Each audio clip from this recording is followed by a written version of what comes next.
Olá, seja muito bem-vindo. Começa agora o JR Entrevista. Pela primeira vez, o Sistema Nacional de Meteorologia emitiu um alerta de emergência hídrica. O documento prevê chuvas abaixo da média entre junho e setembro. Para falar sobre os riscos da crise no setor energético, entre outros assuntos, a gente recebe aqui o diretor-geral da ANEEL, Agência Nacional de Energia Elétrica, André Pepitone da Nóbrega. Seja muito bem-vindo, um prazer recebê-lo aqui, senhor André. Obrigado, Kleber, uma satisfação estar aqui com vocês. A gente começa falando sobre esse alerta hídrico que foi emitido. O que isso representa para o país? Quais são os riscos que nós temos a partir de agora? O alerta hídrico é a declaração de escassez na Bacia do Paraná emitido pela Agência Nacional de Água, traz consequências relevantes para o setor elétrico. No setor, considerando que o país hoje, em 2021, é atendido com 61% da sua necessidade pelas usinas hidrelétricas, logo a previsão de chuva se torna muito importante para que se possa fazer um planejamento de atendimento da carga no país. Essa situação mudou bastante. Em 2001, nós tínhamos uma potência instalada que representava 85% de usinas hidrelétricas. Então, nós reduzimos a nossa dependência da água, das chuvas, nos últimos 20 anos. Um trabalho feito pelo governo federal de diversificação da matriz elétrica brasileira. Hoje, estamos com em torno de 62% da potência instalada sendo das hidrelétricas. E o setor elétrico faz a medição de chuvas desde 1931. E veja que situação, nós estamos há 7 anos consecutivos com a média de chuvas no país, a média do período úmido, que vai de setembro a abril, inferior à média do histórico dos últimos 91 anos. Então, temos 7 anos consecutivos com chuvas inferior a essa média. E, excepcionalmente, o período úmido de 20 e 21, que começou em setembro de 20 e encerrou agora em abril de 21, é o pior período úmido de todo o histórico dos 91 anos. E isso tem uma consequência natural. Afeta frontalmente a geração hidrelétrica no país. Em resumo, vamos enfrentar uma situação crítica, né? Nunca enfrentada pelo país na questão hídrica nesses 91 anos, como o senhor disse, desde o início dessa verificação. O senhor também deu outro dado importante, 62% da energia gerada no país vem de as fontes das usinas hidrelétricas, e a gente tem aí também as termoelétricas e outras fontes, né, renováveis, como a eólica e também a energia solar. A gente enfrenta um risco de racionamento de energia no país por conta dessa crise? Nós não trabalhamos com risco de racionamento. Agora, temos uma consequência que é o preço dessa energia. Porque quando temos um período úmido adequado, quando temos chuvas, nós temos águas nos reservatórios e atendemos a carga do país acionando as nossas hidrelétricas, em que o combustível é a água. Agora, num período como esse, de escassez hídrica e com a pior série histórica de chuvas dos últimos 91 anos, os reservatórios não têm água para gerar energia, para atender a demanda do país. E, como consequência, nós temos que acionar o parque termoelétrico. 35% em torno? O parque termoelétrico representa 25%.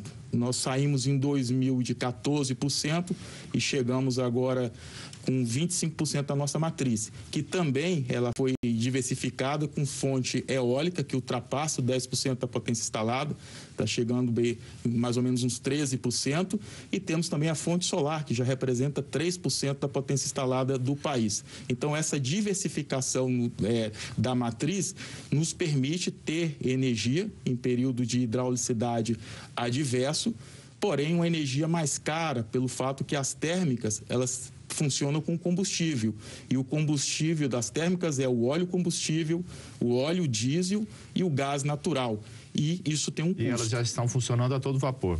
Sim, o Comitê de Monitoramento do Setor Elétrico, que é presidido pelo Ministério de Minas e Energia, já desde outubro autorizou o despacho térmico. Veja que em janeiro, fevereiro, nós estávamos no auge do período úmido do país e tínhamos uma autorização de funcionar 15 mil megas de térmicas para atender a carga do país. Isso fruto da hidraulicidade adversa. E desde o último dia 5 de maio, tivemos a decisão do comitê de utilizar todo o recurso térmico disponível no país. Então, hoje, todo o parque térmico está funcionando para atender a carga do país e também para permitir que seja armazenada água nos reservatórios. Porém, as chuvas no Brasil acabaram em abril e o novo período úmido só se inicia em outubro. Então, nós vamos ficar aqui até chegar outubro sem ter água nos reservatórios para poder gerar energia. Agora, o senhor falou dessa diversificação de matrizes e que isso tem um custo. O consumidor em casa já deve estar com o alerta ligado. O que será que vem parar no meu bolso? É inevitável, de alguma forma, vai ter de se pagar por isso. A bandeira vermelha, por exemplo, já tem uma previsão de reajuste em torno de 60%. Esse impacto deve ser sentido de imediato mesmo? Nós temos a tarifa de energia, que a média das distribuidoras do país está em torno de R$ 600 o megawatt-hora. E nós temos o sistema de bandeiras. O sistema de bandeiras ele foi implementado no país em 2015.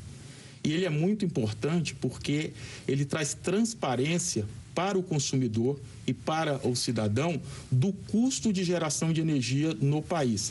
Então, mensalmente, se apresenta à sociedade o custo da geração do país. Nós temos 3 níveis de bandeira. Nós temos a bandeira verde, quando está tudo nos conformes, então não precisa de uma geração adicional, então não há nenhuma taxa extra.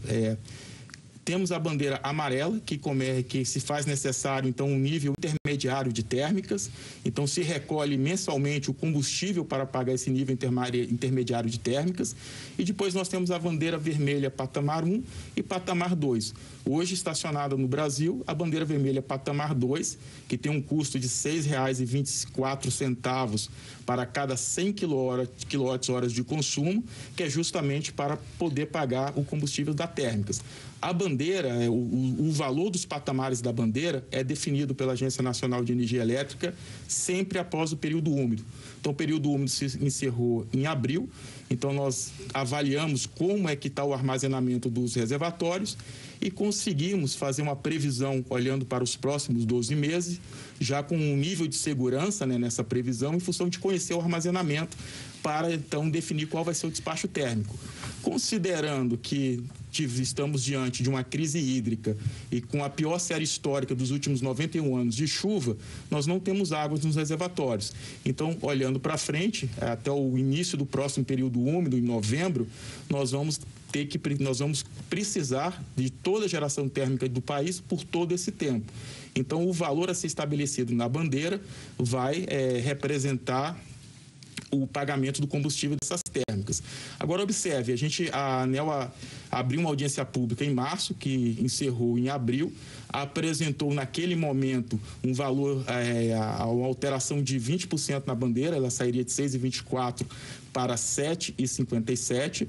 Entretanto, essa audiência pública foi aberta em março, considerando que o cenário se deteriorou bastante em abril e que em maio tivemos uma decisão do Comitê de Monitoramento do Setor Elétrico determinando todo o uso do recurso térmico disponível no país, então aumentou bastante a quantidade de térmicas que está operando no momento para atender o sistema. E na próxima terça-feira, em uma reunião pública da diretoria, a ANEEL vai então apresentar e debater qual seria o valor adequado, necessário para a bandeira vermelha patamar 2, para que se pague o combustível dessas térmicas. E essa bandeira ela vai valer por 5 meses. Será o mês de julho, agosto, setembro, outubro e novembro. Todo o período de estiagem, praticamente. Então, seriam os 5 meses do período de estiagem. Certamente, o valor vai ser superior ao da abertura da audiência pública, em função dessa degradação do cenário hídrico, e é um esforço para toda a sociedade que vai durar por 5 meses e também é um sinal de transparência. Fica claro para o cidadão, para o consumidor, que a geração de energia está cara no país. Isso é condizente com um período de escassez. Nós estamos com a escassez de um produto, a escassez de água, então é natural que que o preço represente esse período de escassez. Então, nos próximos 5 meses, se consumir energia de maneira eficiente já é mandatório para todos nós, afinal de contas, temos que ter preocupação com todos esses recursos naturais, mas nesses 5 meses vai exigir um esforço adicional de uso racional de energia e de um cuidado pelo consumidor com o uso de energia, como se você não estiver no ambiente, apagar a luz, o uso moderado do ar-condicionado, nunca utilizar com a temperatura abaixo dos 23 graus, o cuidado com o ferro de passar roupa, o banho um pouco mais rápido, tudo isso ajuda no final do mês a conta de luz ser menor. E você pode assistir ao JR Entrevista na Record News às 10h40 da noite, no portal R7, no Play Plus, no Jornal da Record, no JR 24 horas, à 00h30 e também nas nossas redes sociais.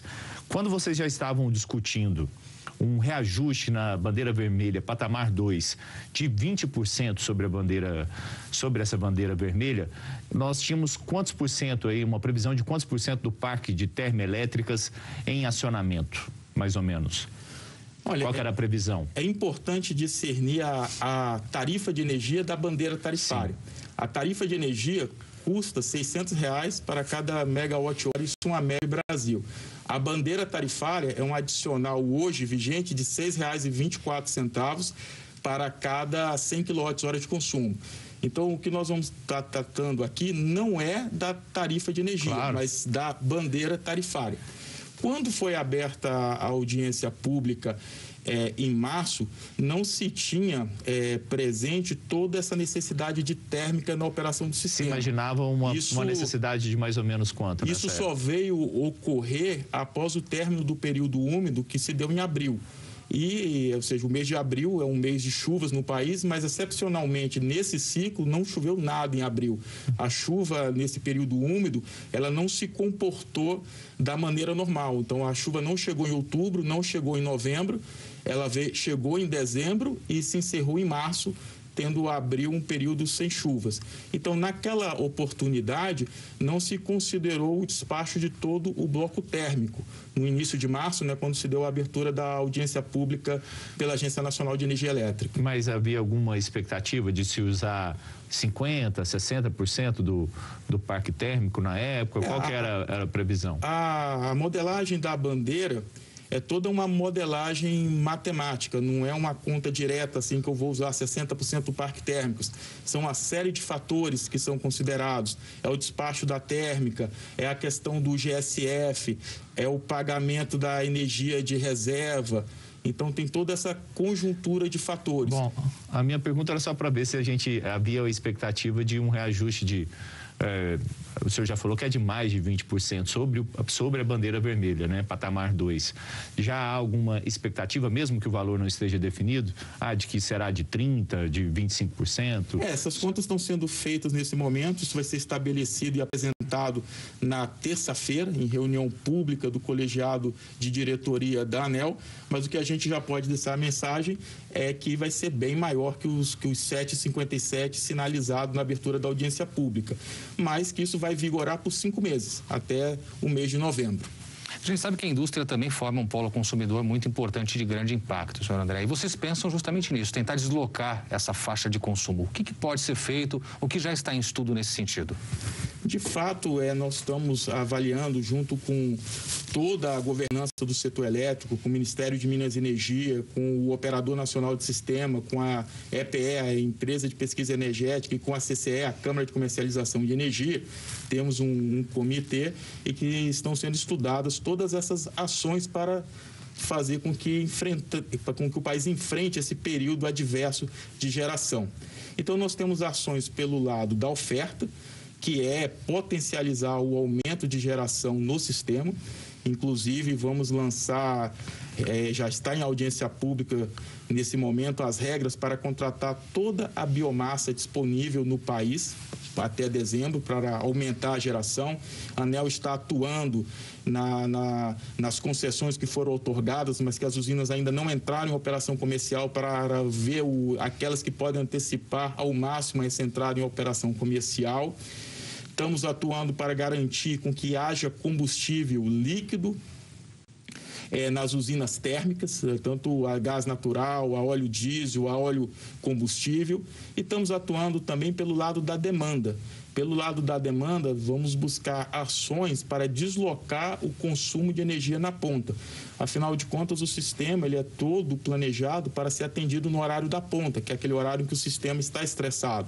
Então, se a gente conseguir, com sinais econômicos, nada compulsório, tudo fruto de muito diálogo, com muita transparência, previsibilidade com o segmento da indústria, dar um sinal econômico para aqueles que puderem, no seu processo produtivo, deslocar o consumo no horário da ponta. Isso vai ajudar bastante o país a enfrentar esse período de hidraulicidade adversa. O Ministério de Minas e Energia tem trabalhado numa proposta de incentivo ao uso consciente da energia elétrica. É uma proposta que ainda está em discussão dentro do Ministério de Minas e Energia. Eu queria saber se a ANEEL também tem participado desses debates ou não. Sim, estamos trabalhando em conjunto. Temos uma campanha nacional que já está na praça, que foi lançada a partir de dezembro de 2020, sobre o uso eficiente de água e energia. Estamos trabalhando agora uma nova campanha no programa de eficiência energética da ANEEL, que vai potencializar essa mensagem para os consumidores, para o cidadão, de uso eficiente de água e energia. E estamos trabalhando em conjunto também, estabelecendo, nesse momento estão sendo delineadas essas medidas para deslocar o consumo no horário de ponta. A gente sabe que o Congresso aprovou recentemente a medida que permite a privatização da Eletrobras. E aí fala-se numa possibilidade de redução nas contas de luz, que pode chegar a 6,3%.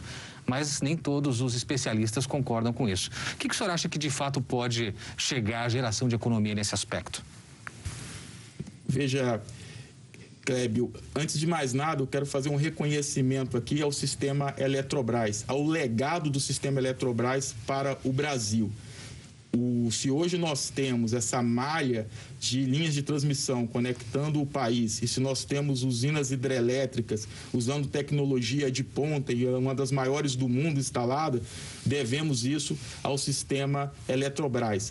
O sistema Eletrobras desenvolveu a engenharia nacional e fez com que o Brasil tivesse o reconhecimento mundial de ser um país de ponta no que diz respeito ao setor elétrico. Inclusive, o meu pai foi servidor, foi funcionário do sistema Eletrobras. Então, temos um carinho imenso pelo sistema Eletrobras. Meu pai foi funcionário das Centrais Elétricas do Norte do Brasil, a Eletronorte. E eu cresci nas usinas hidrelétricas do Grupo Eletrobras, tanto na usina de Tucuruí, como na usina de Balbina, no estado do Amazonas. Então, como disse, temos um carinho enorme pelo sistema Eletrobras. Mas o Brasil mudou. Nós precisamos de uma Eletrobras capitalizada, uma Eletrobras com capacidade de investimento para fazer frente às necessidades do Brasil. Uma Eletrobras participando dos leilões, construindo linha de transmissão, construindo linha de geração, competindo com os demais players do setor, tudo isso em benefício do consumidor. E o Estado brasileiro não tem condições de injetar recurso na Eletrobras. Então, o foco do Estado é para a segurança pública, educação e saúde. Então, nós precisamos do capital privado para dar essa pujança de novo a um player nacional tão importante. E o que é mais necessário hoje? Investimentos na geração, na transmissão? Quais investimentos são os mais emergentes, urgentes, né? Vamos dizer assim. Nós temos um planejamento setorial que apresenta essa necessidade de investimentos. E nos próximos 10 anos já se apresenta à sociedade a necessidade de 350 bilhões de reais de investimentos, tanto em geração quanto em transmissão. E se a gente considerar os investimentos em distribuição, que é da ordem de 15 bilhões de reais por ano, nós estamos falando que o Brasil vai demandar 500 bilhões de reais nos próximos 10 anos de investimentos. E daí a necessidade de ter uma Eletrobras capitalizada. E o processo de capitalização da Eletrobras vai resgatar esse poder de investimento da empresa. E a maneira como foi delineado traz um benefício para a tarifa de energia, considerando que na capitalização existe a expectativa de a gente capitanear 60 bilhões de reais, dos quais 50% iria para o consumo, para o mercado regulado, em benefício do consumidor residencial, 30 bi, e 50% para o Tesouro Nacional. E tem os programas também que foram aprovados no projeto de lei que apontam investimentos na casa de praticamente 9 bilhões de reais, que é a revitalização da Bacia do Rio São Francisco, a revitalização dos reservatórios do sistema Sudeste e Centro-Oeste e a modernização da geração no norte do Brasil, transformando aquelas usinas a óleo antigas em usinas modernas e menos poluentes. No decorrer do processo, esse pacote de investimentos no norte, no nordeste, centro-oeste e sudeste, que está orçado em mais ou menos 9 bi, então ele seria abatido do resultado da capitalização e aí a diferença iria para o consumidor regulado e para o Tesouro. Na tramitação da medida provisória, em uma emenda apresentada pelo ex-ministro de Minas e Energia e senador do Amazonas, Eduardo Braga, fez com que esse recurso de revitalização das bacias fosse abatido da parcela do Tesouro e não da parcela que seria destinada ao consumidor do mercado regulado. Assim, considerando essa emenda, que foi muito importante para o consumidor regulado, no sentido de reduzir tarifa, então, do resultado obtido, que pode variar, a expectativa nossa é de 60 bilhões, mas pode chegar a 100. Então, iria 30 imediatamente para reduzir custos do consumidor regulado, abateria-se os 9 bilhões dos programas destinado ao programa e teria 21 bilhões ao Tesouro Nacional. Então, todos os números oficiais que o Ministério apresentou levam à redução de tarifa. Muito bem. A gente vai então com o JR Entrevista para um rápido intervalo. Daqui a pouco a gente volta para explicar para você como anda a fiscalização do setor de energia elétrica. Até já. O JR Entrevista está de volta aqui com a gente, o diretor-geral da ANEEL, Agência Nacional de Energia Elétrica, André Pepitone. O senhor explicou no fim do primeiro bloco toda a conta e a expectativa de vocês de redução da tarifa de energia elétrica, mas a gente teve uma importante medida inserida também na capitalização da Eletrobras, que foi a obrigação do governo contratar termoelétricas em regiões onde não há essa infraestrutura de gasodutos para levar o gás natural para essas usinas. E foi um termo, o que a gente costuma dizer no Congresso Nacional, até que foi um jabuti inserido ali no meio das discussões da capitalização da Eletrobras.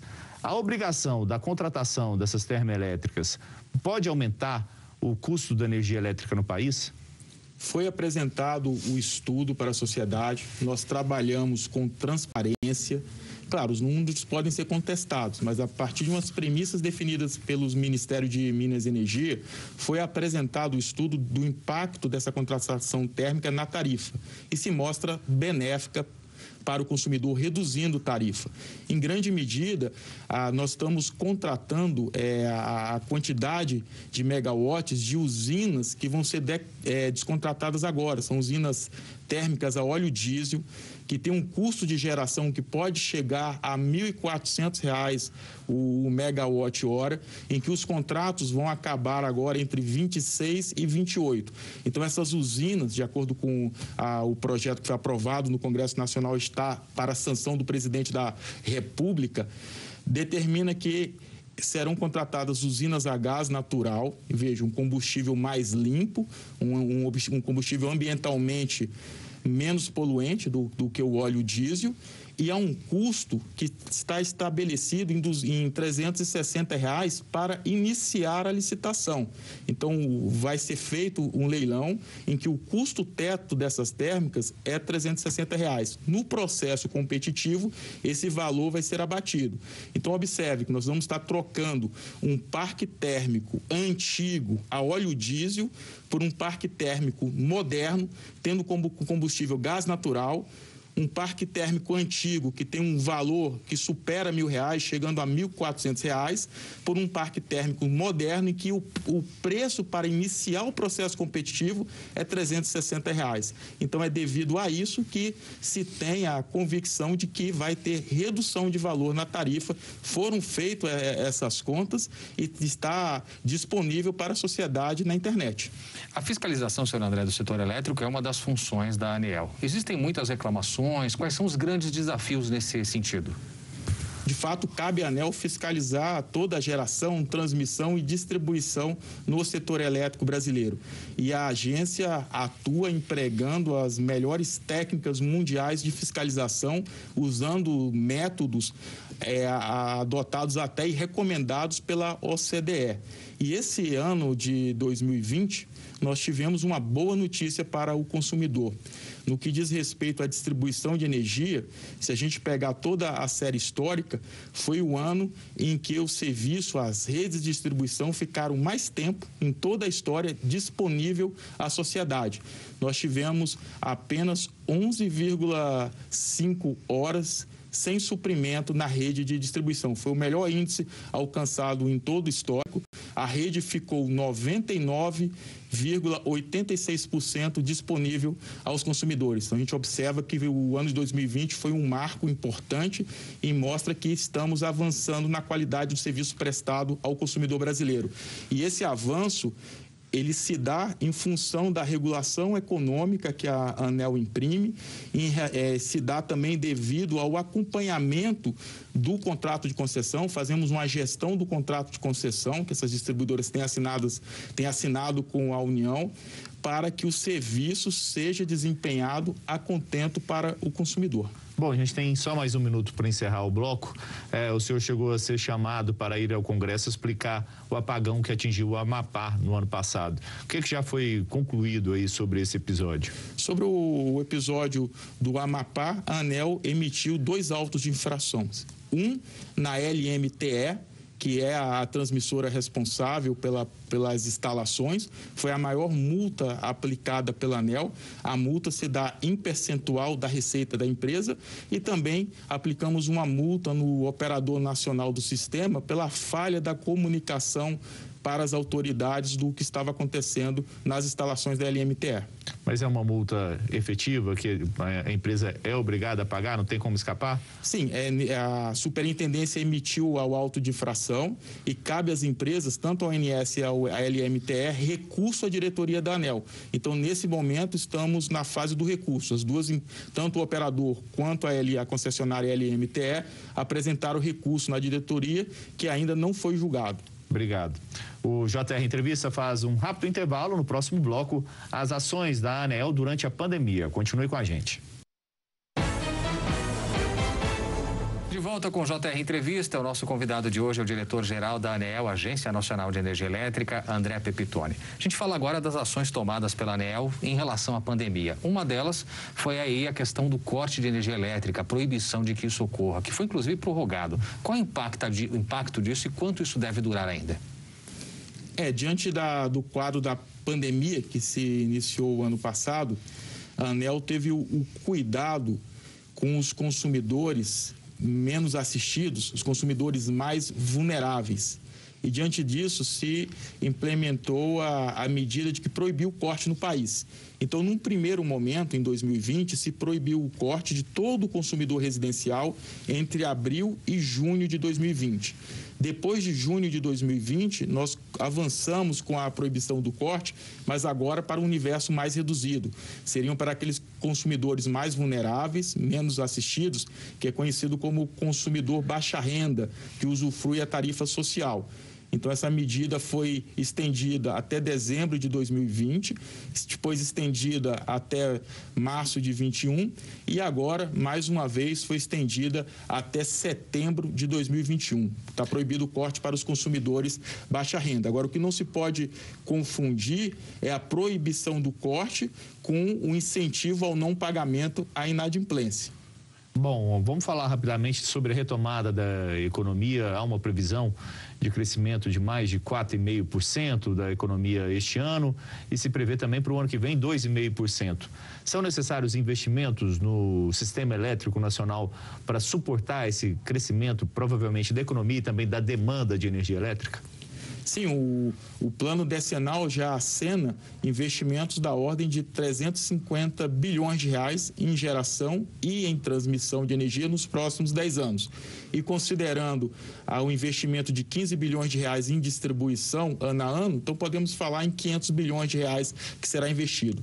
Até hoje, desde a existência, no período de existência da ANEEL, nos últimos 23, 24 anos, já foi investido no país praticamente 900 bilhões de reais em infraestrutura de geração, transmissão e distribuição. Se nós fizermos uma média dos últimos 10 anos de implantação de hidrelétrica, sugere que foi instalado 4.600 megawatts cada ano.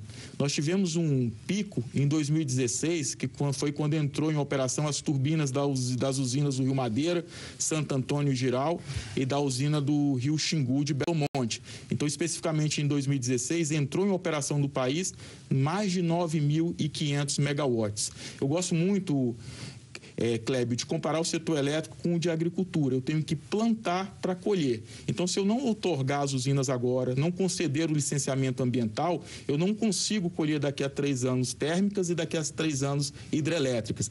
Então, a gente pode observar que nos últimos 10 anos nós estamos colhendo, entrando em operação, energia nova no sistema, elétrons injetados na rede, algo em torno de 4.600 megawatts. Senhor André Pepitone, diretor-presidente da ANEEL, muito obrigado pela participação aqui no JR Entrevista. A gente fica por aqui, lembrando que você pode assistir ao programa na Record News às 10h40 da noite, no portal R7, no Play Plus, no Jornal da Record, no JR 24 horas, à 00h30 e também nas nossas redes sociais. Mais uma vez, muito obrigado, senhor André Pepitone, por aceitar nosso convite, por participar aqui do JR Entrevista. Obrigado a você também pela companhia. A gente se vê no próximo programa. Até lá.